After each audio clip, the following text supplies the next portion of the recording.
The Toyota Corolla comes loaded with new features and is offered with two distinct powertrains. Next to me is the Sporty S Edition. Let's go for a ride. Before we talk about the Corolla, a little backstory might be helpful.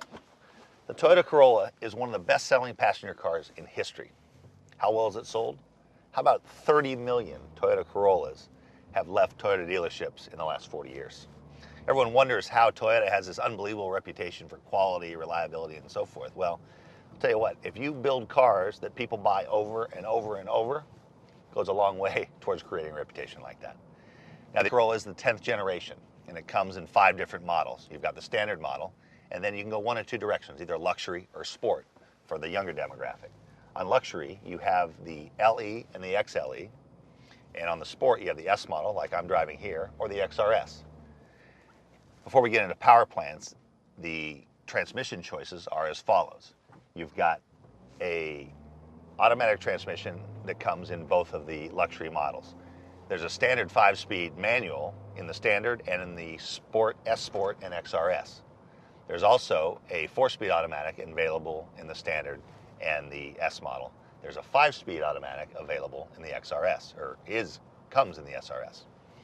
Power plants, other than the XRS, all of the models come with a 1.8-liter double overhead cam 4-cylinder with variable valve timing. Puts out 132 horsepower and 128 pound-feet of torque.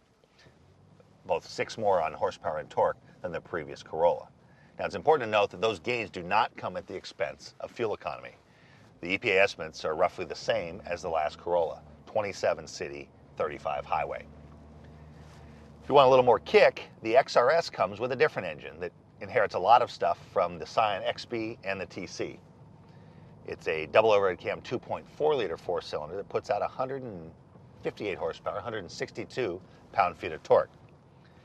Now, something that is big news, I think, that used to be kind of the domain of luxury cars is vehicle stability control and traction control. Now available in all Corollas, standard on the XRS. So you can drive out with a standard model Corolla with all that electronic wizardry for under $20,000. If that is not the democratization of safety, I don't know what is. The system will intervene when you're in trouble, often before you even know you're in trouble. If you get into a slide, it'll cut throttle, apply brakes on various corners, and now even can intervene with steering, torque assist to help steer the car in the direction that it should go. As far as exterior styling, you've got these aerodynamic multi-reflector halogen headlamps with daytime running lights, some color-keyed accents on the S model, like the door handles, the power remote folding mirrors, and an available trunk spoiler. On the S and XRS, you've got things like the front and rear underbody spoilers, rocker panel molding, and the blacked-out sport grille. 3 different size wheels, 15 and 16-inch steel wheels with a full wheel cover, a 16-inch alloy on the sport model, and a 17-inch available on the XRS.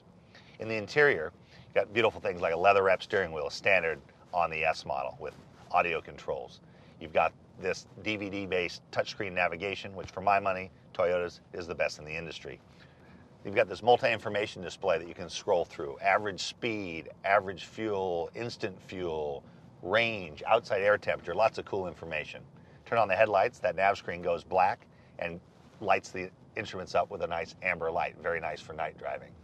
You've got a power tilt slide moonroof with sunshade, and something that is really nice when you're rolling back into your posh neighborhood, the quiet that comes from something that used to be only found on luxury cars, a sound-reducing front windshield.